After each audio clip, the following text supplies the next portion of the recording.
Welcome everybody to another chess video, and yes, once again I was not able to put forth a video to you guys for a while now, partly being because I had what is known as currently a common cold, of which there is no cure, but gladly most people get over it. So I had a common cold, nothing else. So obviously the sound quality would not have been very good. Just like that video where I had a toothpick in my mouth for the chess game tutorial, I'm not going to do that again. And also, partially because I was just getting better at chess myself. My bullet rating took a very sharp downhill motion.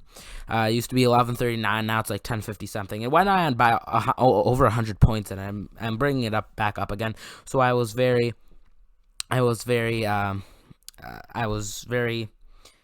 into getting that up, so I kind of forgot about recording for a while because I really needed to.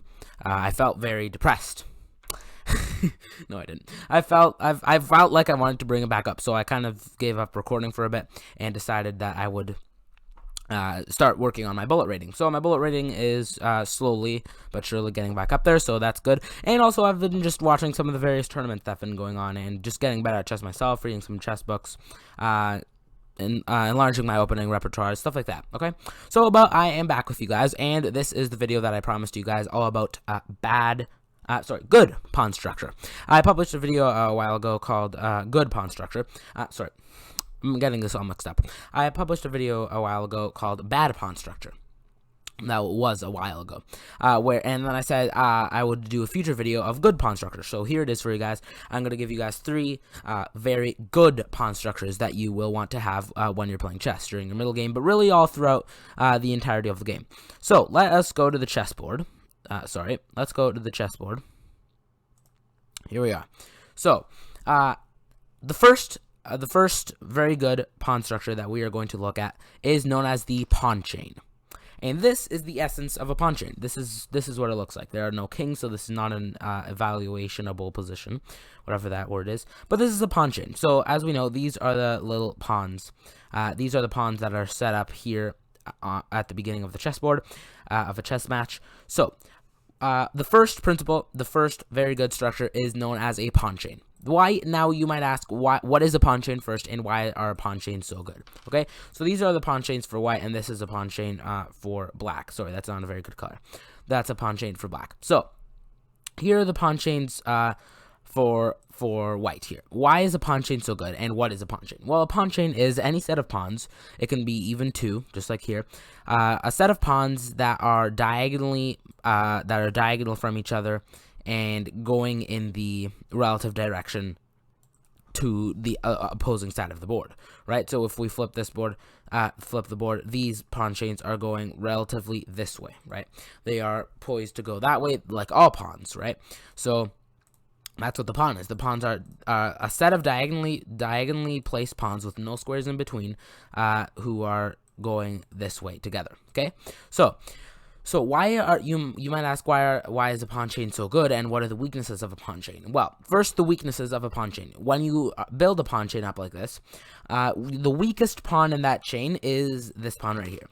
It's this pawn right here because it is the pawn that supports the entirety of the rest of the pawns, right? If this pawn gets killed, for example, if you get a bishop here, if you get a bishop that goes here and it comes here, then if this pawn is not defended, it will take this pawn, then it will gobble up your pawn chain from behind. So we want to make sure that the pawn chain, the pawn at the back at the rear of our pawn chain is completely defended. So here would be this pawn, here would be this pawn, and here would be this pawn. We want to make sure it's sufficiently defended so that no diagonally moving piece can come and just decide to just take it all for themselves, right? Just take the pawn chain and get material. We want to make sure that the base of our pawn chain is defended. Now, this is just the exact essence of a pawn chain. So we're going to go to see our regular position with actual kings and see if we can find some pawn chains. Here's a position that actually has kings, and the valuation happens to be up 4.46 for black. Okay, this being because they have more pawns. These pawns. We're not talking about these pawns right now. These will come into a later good pawn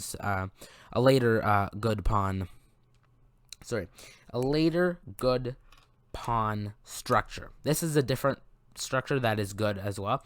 I wouldn't exactly call it a structure, but it's in the video of good pawn structure. Okay, so here is the pawn chain for white. White is winning this position, first of all, because they're up material. They're up 2 pawns, and these passed pawns are going to make it to passed pawn. That's the next structure, passed pawns. But we'll talk about those later. Okay, so here we see the pawn chain, right? If we can get this knight to defend this pawn, then we'll be pretty good. But mainly what we want to focus on is advancing these pawns. So what is so good about the pawn chain? The pawn chain is good because these pawns defend each other. They can march up the board as pawn chains, staying as pawn chains, defending each other up the board. Okay, so they will not be able to be taken by other pieces because the pawn is defending the pawn that is in front of it, except for that base pawn, right? This pawn right here is the one that needs to be constantly defended because it is defending this pawn, who is defending this pawn. So if these pawns march together in a pawn chain up the board, they'll be very good and they'll be very successful and they will win the game because they are connected diagonally and marching up. That's a pawn chain. If you can get pawns that are connected diagonally like this, they can be facing any direction. They can be going this way as long as they're facing this direction. Like if you have a pawn here and then you have a pawn like this is not a pawn chain. This is something else. But you could take any one of those 2 pawns, say there's a pawn right here, and say this is a pawn chain. And then this is a pawn chain. But these 3 are not pawn chains. Okay, this right here is a pawn chain. Okay, so if you can get them diagonally marching up the board, then you have a pawn chain, and you have probably a successful one, as long as you keep that rare pawn defended. Okay, let's look at one more position about pawn chains. This position is quite funny. It's the longest possible pawn chain you could have. Also, I guarantee you'll probably never reach this position. But in this position, black is winning. That's because queen h2 check, and then king c1, and the queen will start gobbling all the pawns. So we might have to get into that. But yes, this is a silly little example where it's literally the biggest pawn chain you could possibly have, right? Because the pawns begin on the 2nd rank or on the 7th rank, right? So you have the pawn that begins and it goes all the way here. And then this would be the pawn that promoted into a queen, which would make it kind of longer, but not really. Okay, so but this position teaches us the important lesson of keeping this pawn defended. Okay, because here black has less material. Black has less material, but black is winning because of what? If we have made it so, I've made it so it's black to move. So the best move here, according to the engine and according to me, is queen to h2 check. Now, you could also give this check as well. It doesn't really matter. Okay, queen h2 check. You could give this check or this check. Okay, so queen h2 check. Now, black will play king c1 or king b1 or king a1 or well, king a1, not really. Black will play king c1, same. Okay. And now, what happens when the base pawn is not sufficiently defended, right? Because here it was only defended by the king. As soon as it had 2 attackers, it was bound to be destroyed, right? So now, what we're going to do is take the diagonally moving piece, take the base of that pawn chain, the queen on a2, and now there's nothing. Oh. Sorry.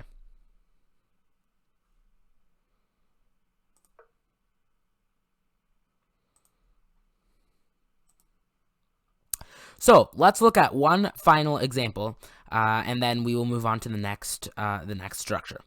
This position is it's a silly position because this is like the longest pawn chain you will ever be possibly able to get, and then this is the pawn that promoted, so it's technically part of the chain. I guarantee you'll probably never get this position, but this position teaches us a very important lesson about the defense of the pawn at the back. Here, what is defending this pawn? The only thing defending it is the king. And so that's why the best move for black right now is queen to h2 check.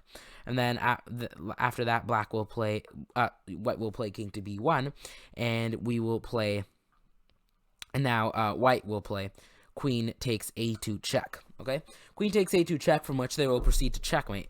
But we'll play king c1, and we'll literally be taking all the rest of the pieces, right? Now black might make a second queen, but we will go like this until we checkmate. It's mate in 3. But what I wanted to say was, when the king is the only piece that is defending The king is the only piece that is defending the pawn or another piece. If it's just one piece, that's why it's so important to have the pawn down there defended, okay?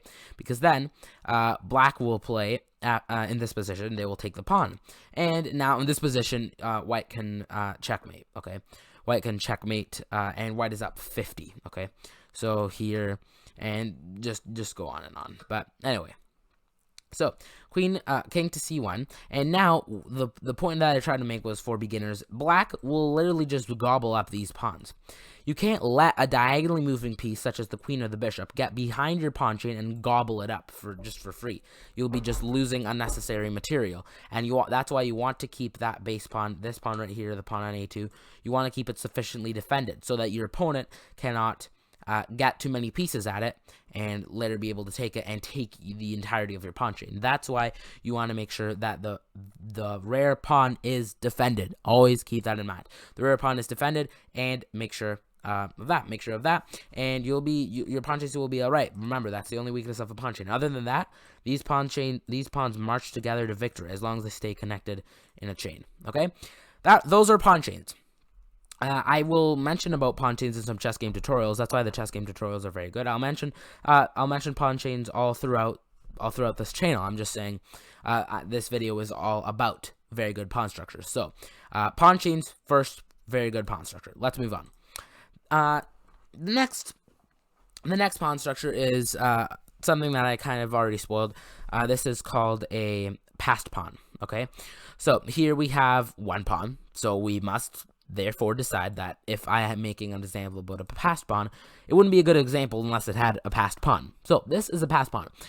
What do I mean by passed pawn? Well, you can take any pawn on the board. Here we're going to take this pawn. This is just the bare bones parliament example of it. Okay, just the straight out example. Okay, the straight out example at its essence. Now we'll look at some examples in a real game where this could actually happen. This could happen in your games. But anyways, white is definitely winning. What do we look at to determine if a pawn is a passed pawn? Well, we look at the two rows. We look at the three rows that are adjacent to it. So the row that the pawn is on, and the two rows adjacent to that row. So since this pawn is on the edge of and at the edge of the chessboard, there's no row to the left of it. Okay, so look at these two files, the A file and the B file, and we see if there are any other pawns ahead of it. So we don't need to look behind it. We don't need to look in this direction. We need to look ahead of it. Okay, so are there any pawns here? And then we'd look over here, but it's the pawn on the edge of the board, so there isn't a third file. Are there any pawns there? No. That means that this is a passed pawn, and we literally push it to victory. It's passed because it cannot be stopped by pawns to promote. Now, it can be stopped by pieces, like we see in this example. In this example, try to identify the passed pawn. If you guess the pawn on d2, you are absolutely 100% complete. Correct. Now, we don't want to push it because we leave our bishop hanging, okay? So don't always think, ooh, passed pawn, push, push, push, push, push. No, think about the entirety of the chessboard, okay? So, in this position, black is winning because black is up material, but I wanted to show you guys the passed pawn. So, let's take here and let's look at everything ahead of it. So, we look at the three files ahead of it, right? So, these three files, and we draw them all the way up to the end of the board. Are there any pawns there? No, there are no pawns on these squares. That means, therefore, that this is a passed pawn.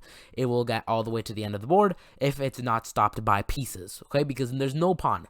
These are all the pawns on the black side, and there's no pawn that can stop it because all the pawns are on other files. So if we look at this, let's look at the two files ahead of it. There is a pawn. So if this pawn just goes march, march, march, march, pawns take diagonally. So it cannot be so it's stopped by this pawn, and neither pawn can move. So that's why, again, pawn chains, when they are made, since pawns capture diagonally, if anything were to take this pawn right here, we would take back, right? That's another good thing about pawn chains. And from the bad pawn structure video, doubled pawns, bad. Check out the video on bad pawn structure to identify why these are bad. Okay, so this is a very good pawn because it is a passed pawn, okay? So though that is a passed pawn, let's look at one more example. Here, let's look at, we can literally evaluate all the pawns, but I'm not going to do that right now. Here we see there's definitely a pawn stopping it. Here, let's look at that. Let's look at the files ahead of it. There's nothing here. There's nothing in this box. Right, there are no pawns here, so that means that this is a pass pawn. And in this position, black is in fact winning. The engine is saying queen a7 and a bunch of weird things. I would just say for beginners, push the king, get your pieces to help the king, just bring everything forward, just charge basically, and make sure your queen black's queen and the bishop pair don't start swallowing all your pawns. Okay, so the engine will recommend the absolute fastest way to win, but I would suggest yes, just start bringing your pawns forward. Okay, so these two here are passed pawns because there's nothing in front of them, nothing to stop them. Okay. So, when you have passed pawns that cannot be stopped by others, you usually want to get the help of the king during the endgame, or the help of other pieces. Just get them close to those pawns, get them to defend those pawns, okay? For example, you could go like this, and then push this pawn to be defended by the knight. I'm just kidding. Just generally bring all the pieces towards those pawns, so that the pawns and the king and the other pieces can help the pawn promote into another queen, and therefore win the game because you're up so much. And obviously be wary of any attacks that your opponent will be trying to do at you. And obviously there are some circumstances where even though you have passed pawns, you got to deal with a checkmate threat or things like that. Okay, so these are the two passed pawns. And why are passed pawns good? Yes, we got there. Passed pawns are good because they can be promoted by queens, and the only way they can be stopped are if pieces stop their main duty of trying to attack the king and having to now defend against pawns that are threatening to make it to the end of the board, right? So if you can get these pawns to march together to the 7th rank, you're gonna pretty much win that game if you're a beginner. Now, obviously, there are things that can stop that, but in general, if you have passed pawns, get them as far as the board, as far away from your king as possible. No, as far away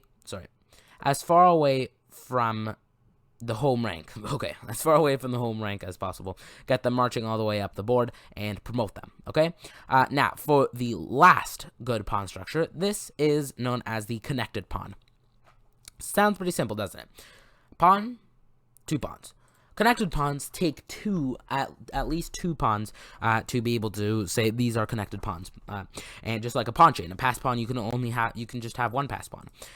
This is a passed pawn, but these are connected passed pawns, so they are stronger. Okay, if you just march this, the king first of all can't get close enough to stop the pawn. Sorry, the king won't be able to get there in time because there's something known as the square of the pawn. Okay. Which we're not getting into right now. That's for an endgames lesson. This is actually an endgame position, but I'm just trying to explain to you connected pawns. So these pawns are passed and they are connected. What does it mean that they're connected? It just means they are together. So now black can play a move like g3, and they have connected pawn chains. They have a pawn chain and they are connected. So obviously, to have a pawn chain, they have to be connected. But in general, even if you have the pawns like this, they are connected and they can form a pawn chain to defend each other and march up the board. A pawn chain, connected pawns are basically the babies of pawn chains, and then the connected pawns can grow up to be pawn chains by pushing themselves to create a nice little pawn chain, march up the board, and win the game. So that is a connected pawn. Let's look at another example of a connected pawn. Here, these pawns, not connected. They're nothing. They're the only pawn structure they are isolated pawns, which are bad pawn structures. Check out the isolated pawns video. It's known as bad pawn structures. And here we have 3 connected passed pawns.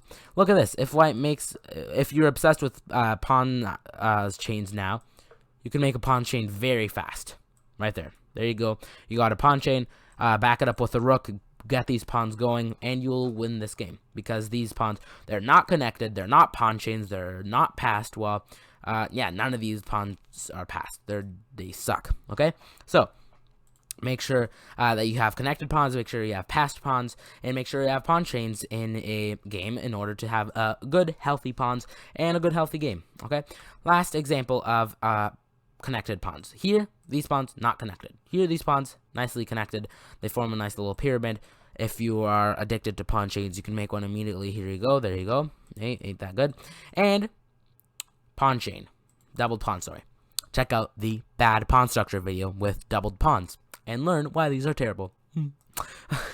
Okay.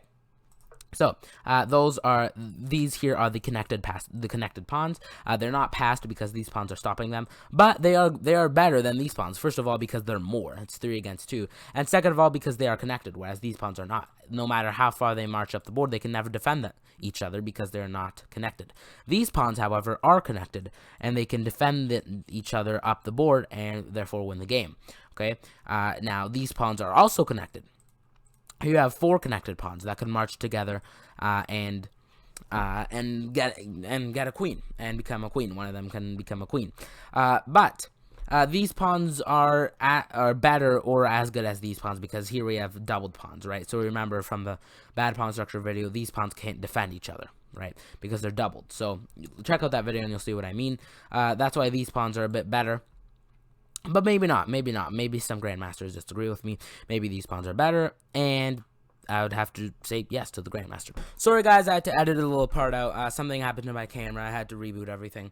But what I was saying was, yes, I would have to say yes to the grandmaster because I'm not a grandmaster. And basically, yeah. So those are the examples of that I have created for you guys. First of all, we had our pawn chains, which in the raw look like this. Second of all, we had our passed pawn, which looks like this. And last of all, we had our connected pawns, which look like this. These are also passed, and you can make them pawn chain in one move. Okay, so all three of the